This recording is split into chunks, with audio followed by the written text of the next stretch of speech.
Hello student, कैसे हैं आप सब। मैं उम्मीद करता हूं कि आप लोग स्वस्थ और मस्त होंगे और अपने एग्ज़ाम के लिए बहुत अच्छे से तैयारी कर रहे होंगे। तो जैसे कि मैं आप लोग को बता दूं कि क्लास 10th में जितने भी स्टूडेंट अगर फाइनल एग्ज़ाम देने वाले हैं 2026 में, उनके लिए सबसे महत्वपूर्ण वीवीआई क्वेश्चन, जितने भी क्वेश्चन मैं बताऊँगा सभी क्या करेंगे, वीवीआई क्वेश्चन बताएंगे कि जो है ना एग्ज़ाम में आने वाला क्वेश्चन होगा। ठीक है, मैं सभी क्वेश्चन को क्या करेंगे, आपको क्वेश्चन को डील करवाएंगे और आप अपने कॉपी में जितने भी क्वेश्चन होगा उस सभी में क्या कर लीजिए, टिक आउट लगा लीजिएगा कि कौन कौन क्वेश्चन आपको एग्जाम में पूछा जाएगा।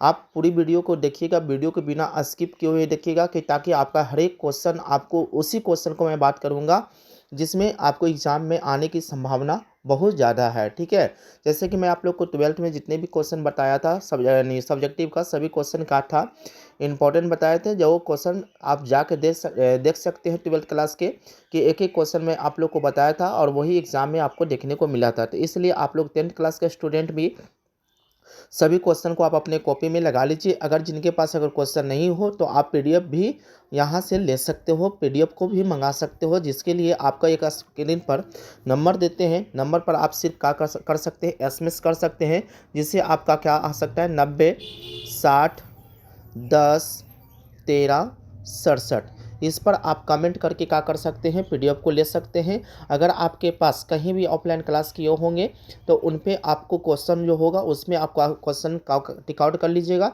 और वो क्वेश्चन को आराम से बढ़िया से अच्छे से देख कर जाइएगा, ताकि आपके एग्जाम में कुछ क्वेश्चन को छूटे, मिस यूज ना हो। तो चलिए हम लोग वीडियो करते हैं स्टार्ट करने से पहले प्लीज़ लाइक शेयर कमेंट जरूर करिए। अगर इस चैनल पे नए हो तो प्लीज़ चैनल को सब्सक्राइब करना ना भूलें। ठीक है, ताकि मैं हर चैप्टर बाय चैप्टर को सभी इंपॉर्टेंट क्वेश्चन को ही बताऊंगा। मैं फालतू क्वेश्चन को आप लोग चर्चा नहीं करूंगा। वीडियो छोटा होगा लेकिन महत्वपूर्ण होगा। जैसे कि आप लोग को हम बता दें कि पहला चैप्टर का मैं आप लोग को बता दिया था। आप जो चैप्टर को हम बताने वाले हैं वो चैप्टर का होगा, फर्स्ट चैप्टर का होगा श्वसन का। श्वसन में हम लोग को क्या क्या पढ़ना होगा, श्वसन किसे कहते हैं। तो सबसे पहले आप श्वसन को भी याद रखिएगा। श्वसन किसे कहते हैं, श्वसन एक प्रकार के जो है उपापचय की क्रिया होता है, जो हमारे शरीर के अंदर कोशिकाओं में होते हैं। क्या होते हैं, श्वसन हमारे शरीर के अंदर कोशिकाओं में होते हैं, इसलिए इसे कोशिकीय श्वसन कहते हैं।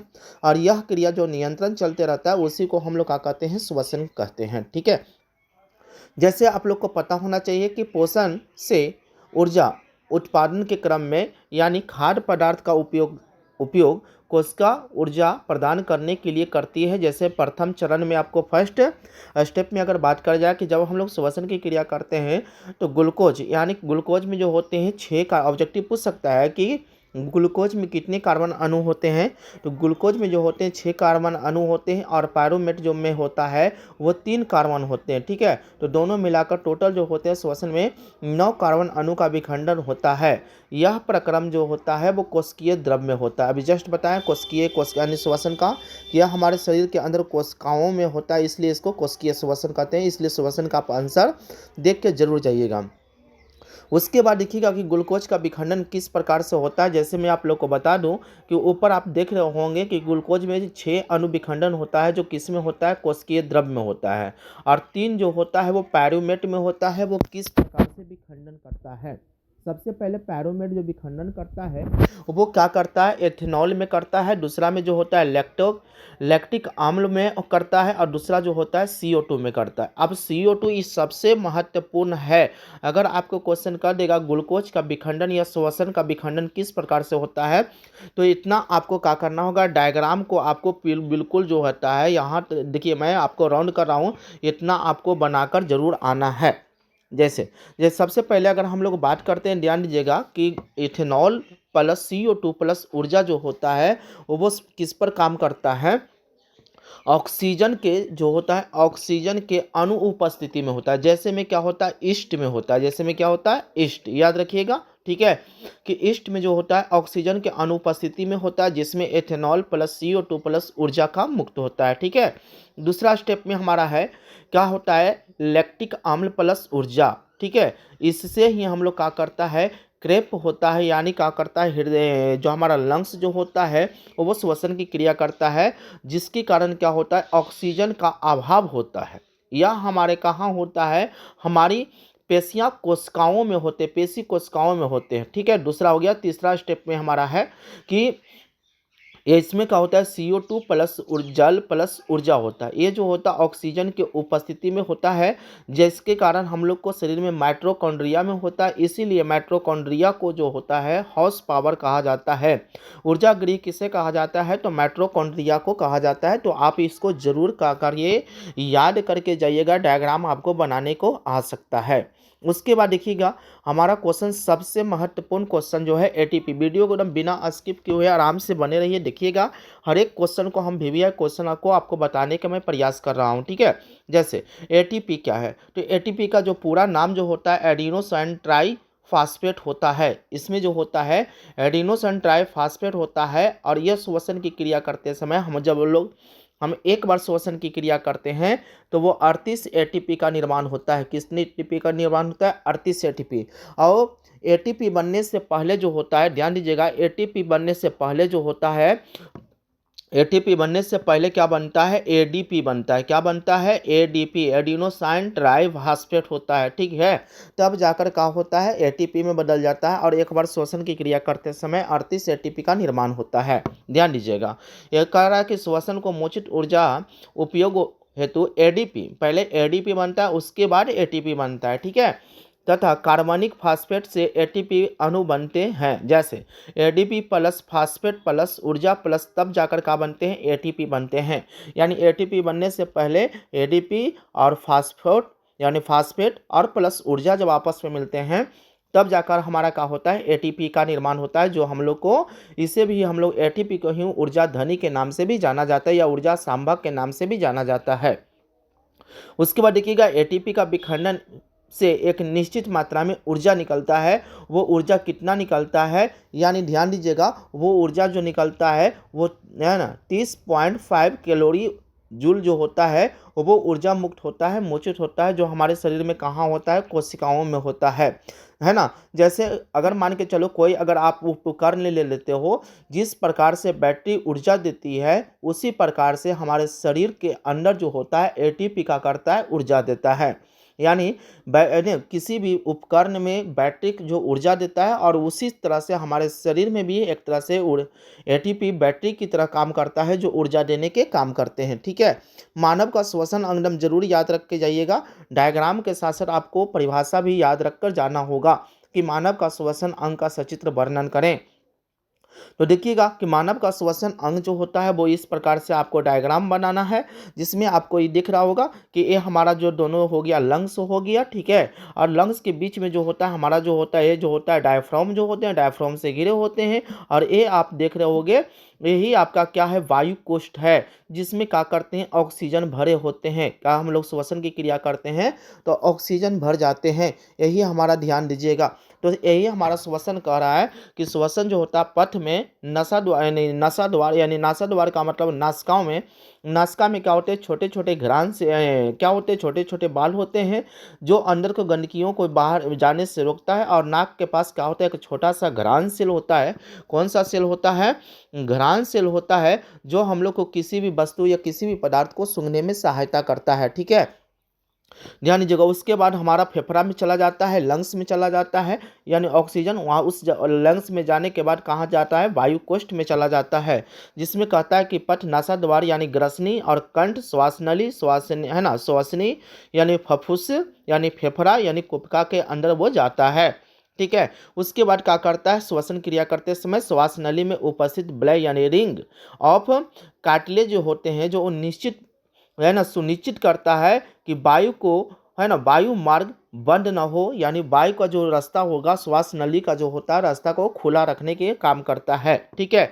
उसके बाद कुपिका जो होता है वो गुब्बारे जैसा संरचना होता है, जिससे गैस को क्या होता है, विनिमय होता है। ये आप जरूर याद रख के जाइएगा आप अपने कॉपी को, ठीक है। चलिए, और नहीं तो आपको क्या करना है, इस सभी टॉपिक को क्या करिएगा, और स्क्रीनशॉट ले लीजिएगा और अपने कॉपी में लगाकर जरूर जाइएगा, क्योंकि इसे सब्जेक्टिव प्लस ऑब्जेक्टिव दोनों आपके लिए क्लियर हो सकते हैं।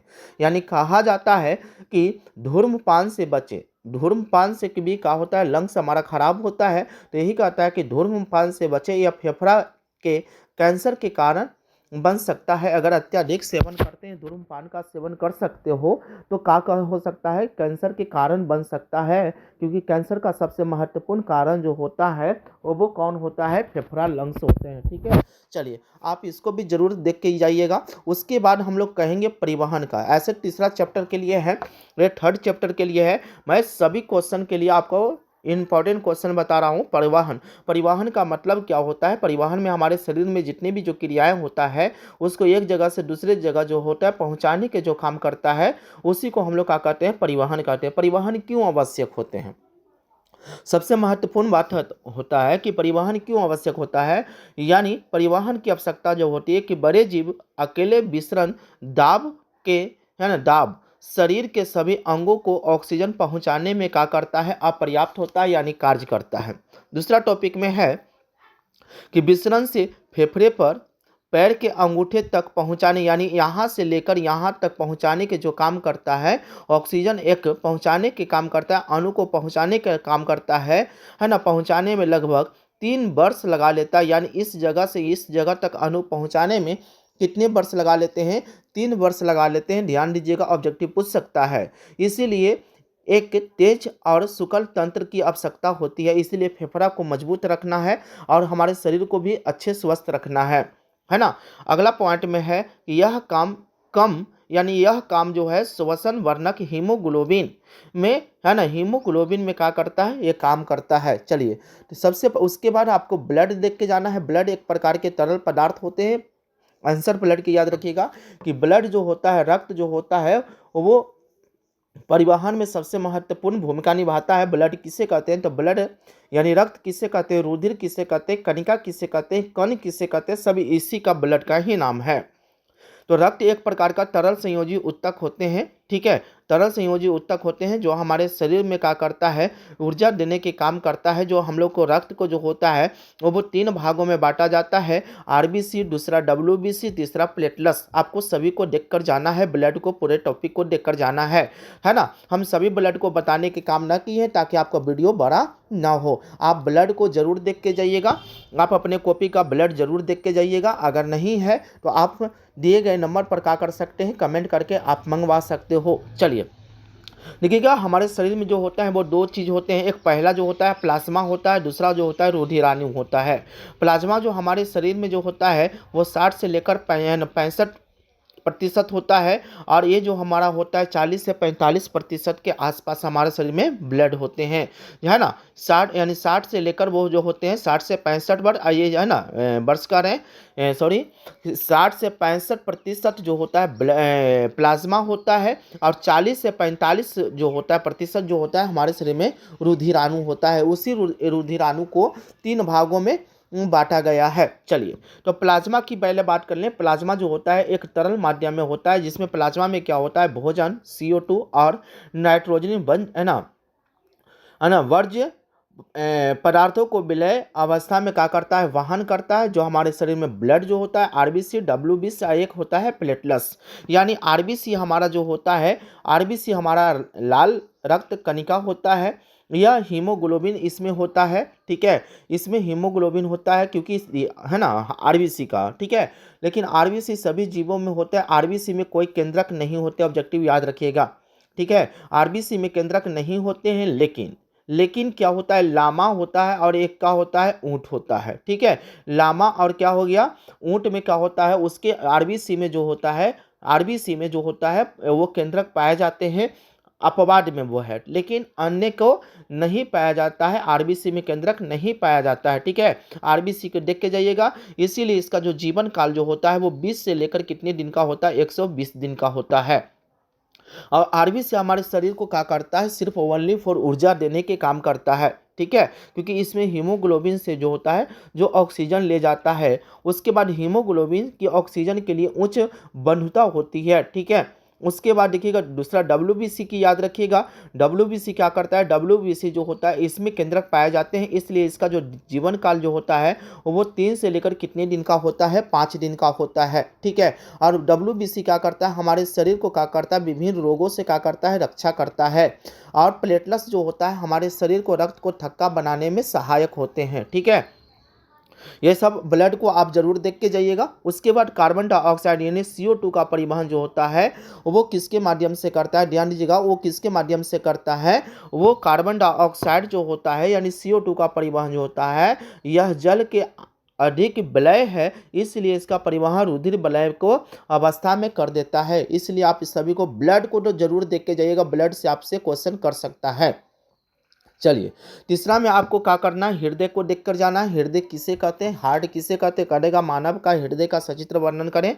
जो इस प्रकार से क्या कर सकते हो, आप पिक्चर को ड्रॉप कर सकते हो, पिक्चर को बना सकते हैं और पिक्चर बनाने के बाद क्या कर सकते हो, आप क्या कर सकते हो, यानी पॉइंट याद रखिएगा कि हृदय को जो भाग पूछेगा तो हृदय के दो भाग में बांटा गया, ऊपर वाले को आलिंद कहते हैं, नीचे वाले को नीलय कहते हैं।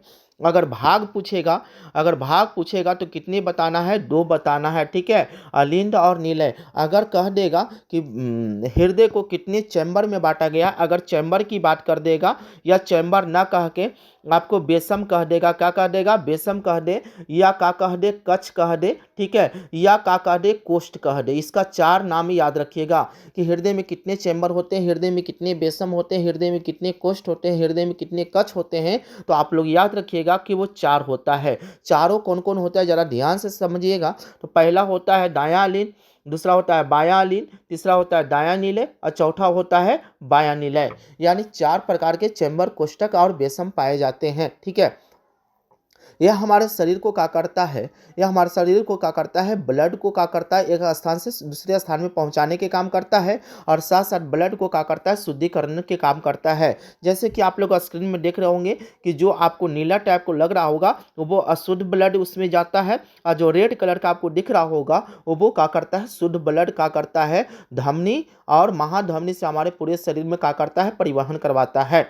यानी ये जो हमारा जो आपको दिख रहा होगा, यानी आपको हल्का ग्रीन जैसा दिख रहा होगा, वो क्या करता है कि हमारे शरीर से जितने भी अशुद्ध ब्लड है इसमें आता है, आने के बाद इसमें शुद्धिकरण की क्रिया होता है, फेफड़ा के साथ मिलकर करता है, और उसके बाद रेड जो आपको दिख रहा होगा उसमें क्या करता है कि शुद्ध ब्लड हृदय से पूरे हमारे शरीर में आता है, ठीक है। आप लोग इसको देखकर जरूर जाइएगा। जैसे कह रहा है कि ये हृदय की संरचना एक मांसपेशिया अंग हमारी मुट्ठी के आकार का होता है, यानी हृदय के आकार जो होता है बंद मुट्ठी के समान होता है। लेकिन आप लोग ये भी याद रख के जाइएगा कि हृदय के आकार शंक्वाकार भी होते हैं। ऑब्जेक्टिव को पूछेगा शंक्वाकार को। यह ऑक्सीजन के प्रचुर मात्रा में CO2 और रुधिर के मिलने के लिए एक कई कोष्ठक से में बटे होते हैं। कई कोष्ठक का मतलब होता है कई चैम्बर में बटे होते हैं, ठीक है। मानव हृदय में जो होते हैं वो चार हृदय पाए जाते हैं, यानी दो आलिंद होते हैं और दो का होते हैं, निलय होते हैं। आप इसको स्क्रीनशॉट देखकर जरूर जाइएगा। उसके बाद देखिएगा जो है ना हमारा, उसके बाद देखिएगा कि रुधिर हमारा जो हो गया, यानी रक्त का परिवहन परिवाह जो होता है वो भाग में, जैसे देख लीजिएगा कि पहला जो होता है ऑक्सी, है ना, क्या होता है, ऑक्सीजनित होता है रुधिर, है ना, रुधिर पथ होता है। जैसे पहला आप डायग्राम में जरा देखिएगा कि वो किस प्रकार से हमारा ब्लड जाता है, इसको आप समझ लीजिएगा, ठीक है।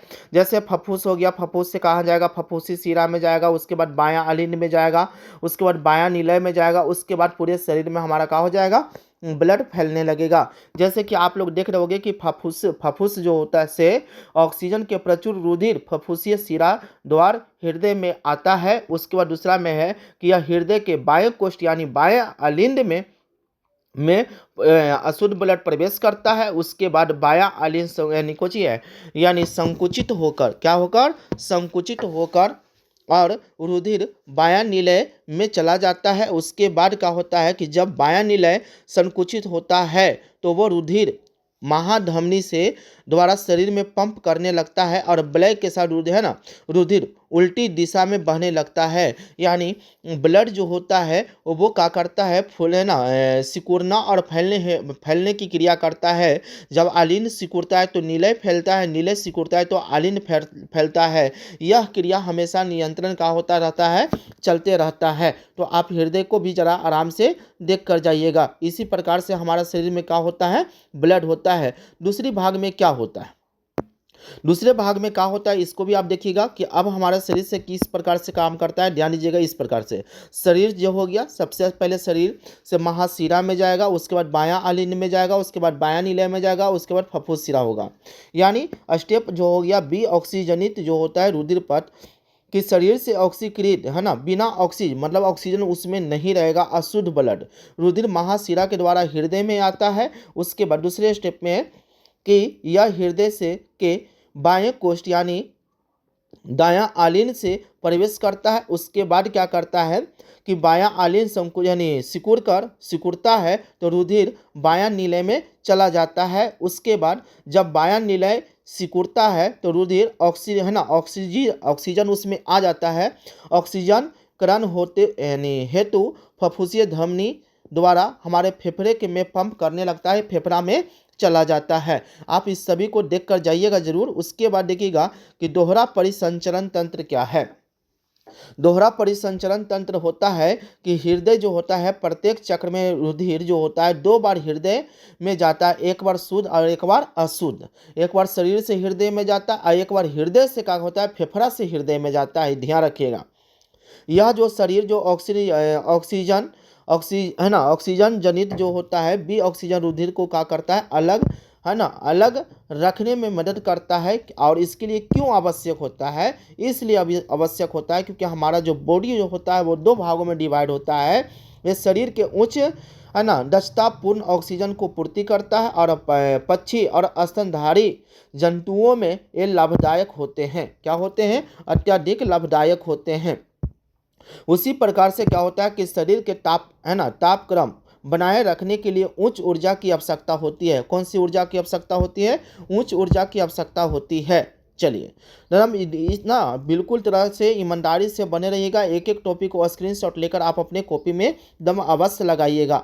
जैसे नलिकाओं रुधिर वाहिकाओं यानी धमनी और शिरा के संबंध। देखिएगा धमनी किसे कहते हैं, क्वेश्चन पूछ सकता है कि धमनी किसे कहते हैं, तो रुधिर हृदय से शरीर के अंगों तक ले जाते हैं, उसी को हम लोग क्या कहते हैं, धमनी कहते हैं। धमनी जो होता है, धमनी की जो भित्ति जो होता है वो मोटी होता है और तथा क्या होता है लचीली होता है। जो उच्च दाब के क्रिया जो होता है वो उच्च दाब के क्रिया के द्वारा होता है। चलिए तो धमनी का भी परिभाषा याद रखिएगा। शिरा किससे कहते हैं, तो शिरा को भी वैन का भी आंसर दे सकते हो कि रुधिर जो अंगों से वापस होकर हृदय में ब्लड को लाने के काम करता है उसी को शिरा कहते हैं। इसका भी जो होता है दीवार जो होता है, इसका भी परत जो होता है मोटी होती है। भित्ति जो होता है मोटी आवश्यकता नहीं होता है। इसी का ये किसके कारण होता है, बल्ब के कारण होता है। किसके कारण होता है, बल्ब यानी कपाट के कारण होता है। क्या होता है, कपाट के कारण होता है। जैसे कि आप लोग को मैं पिक्चर फिर से दिखा दूं कि इसमें पिक्चर में जरा आप ध्यान से गौर से देखिएगा इस पिक्चर में, क्योंकि हृदय में जो होता है वो बांटने के जो काम करता है, इस जगह से बांटने के काम करता है। ये पट्टी जो होता है त्रिदली कपाट होता है और इस तरफ जो होता है यानी द्विदली कपाट होता है। यानी कहने का मतलब दायां आलिन और बायां निलय के बीच जो होता है वो त्रिदली कपाट होता है और बायां आलिन और बायां निलय के पास जो होता है वो द्विदली कपाट होता है। यही क्या करता है कि हमारे शरीर को क्या करता है, वो रोकने के काम करता है धमनी और शिरा के रूप में। ठीक है, यही कह रहा है कि मोटी इसकी आवश्यकता नहीं होता है, वो बल्ब द्वारा काम करता है। चलिए उसके बाद ध्यान दीजिएगा, उसके बाद हमारा है कि कोशिकाएं। कोशिकाएं क्या है, तो कोशिकाएं सबसे छोटी वाहिका होता है जो एक कोशिकाएं मोटी और जो है ना पदार्थों का विनिमय से यहीं से क्रियाएं का होता है, क्रिया होता है। उसके बाद हमारा क्या है, रक्तदाब या और प्लेटलेट्स। रक्तदाब किसे कहते हैं, रक्तदाब जो होता है, रक्तदाब जो होता है, रक्तदाब किसे कहते हैं, जिसको बोलते हैं ब्लड प्रेशर। अगर अच्छे से पढ़ोगे, रेगुलर में पढ़ा होगा तो आपको बीपी नापने के लिए बताया गया होगा क्लास में। हम लोग को उतना पास टाइम नहीं बच चुका है कि हम आप लोग को बीपी नापने के लिए सिखाएं। अगर बीपी नापने के लिए अगर है तो आपका एक वीडियो पड़ा हुआ है प्लेलिस्ट में जाकर, उसमें क्या कर सकते हो, मेडिकल नॉलेज में एक वीडियो पड़ा हुआ है कि ब्लड प्रेशर किस प्रकार से नापा जाता है, तो उसमें आपको दिया गया है, आप उस पर जाकर बीपी के बारे में देख सकते हो अच्छे से। चलिए हम लोग रक्तदाब की बात करें। रक्तदाब क्या है, तो रुधिर वाहिकाओं को भित्ति को विरोध से जो दाब लगाता है, ये क्या करता है, दाब लगाता है, उसी को हम लोग दाब कहते हैं, रक्तदाब कहते हैं। यह जो प्रकुंचन दाब 120 होता है, यानी सिस्टोलिक की मान जो होता है ऊपर वाला जो होता है, ऊपर वाला जो होता है आपको सिस्टोलिक होता है, नीचे वाला जो होता है डायस्टोलिक होता है। ठीक है, ऊपर वाला जो होता है सिस्टोलिक कहते हैं, सिस्टोलिक का मान 120 होता है और डायस्टोलिक का मान 80 होता है। यही दोनों माप कर क्या किया जाता है, बीपी को मापा जाता है। जाकर आप देख सकते हो, जिसमें रक्तदाब का जो समान जो रक्तदाब जो होना चाहिए वो कितना होना चाहिए, 120/80। ऊपर वाले को कहते हैं सिस्टोलिक कहते हैं, नीचे वाले को डायस्टोलिक कहते हैं। सिस्टोलिक का मान 120 होता है, डायस्टोलिक का मान 80 होता है। चलिए, उसके बाद देखिएगा, ये तो रहा। अब हम लोग बात करते हैं कि मानव में परिवहन जो तो देख लिए। अब हम लोग देख रहे हैं पादपों में, पेड़ पौधे में परिवहन किस प्रकार से होता है। जैसे मैं आप लोग को बता दूं कि पौधे में जो परिवहन जो होता है वो जाइलम और फ्लोएम के माध्यम से होता है। ठीक है, जाइलम में जो होता है वो टेक्रियाइड कोष का होता है और फ्लोएम में जो होता है सिव टिप कोष का होता है। जो जाइलम जो होता है गुरुत्वाकर्षण का विरोध करता है और फ्लोएम जो होता है गुरुत्वाकर्षण के दिशा में काम करता है। देखिए, जाइलम उत्तक मिट्टी से यानी मृदा से प्राप्त जल और खनिज लवण को क्या करता है, वहन करता है, खींचता है और पत्तियों तक पहुंचाता है। उसी को हम लोग क्या कहते हैं, जाइलम कहते हैं। जाइलम में सिव टिप कोशिका पाया जाता है जो गुरुत्वाकर्षण की क्या करता है, विरोध करता है।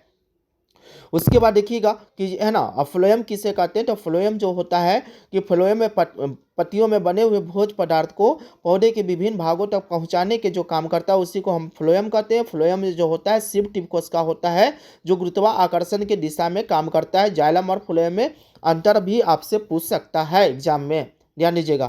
उसके बाद अगला टॉपिक है कि जारा है ना, जारों की कोशिका सक्रिय रूप से आयनी प्राप्त करता है, जिससे जल है ना, जल जड़ में प्रवेश करता है, जिसे हम लोग क्या कहते हैं, मूल दाब कहते हैं। क्या कहते हैं, मूल दाब कहते हैं।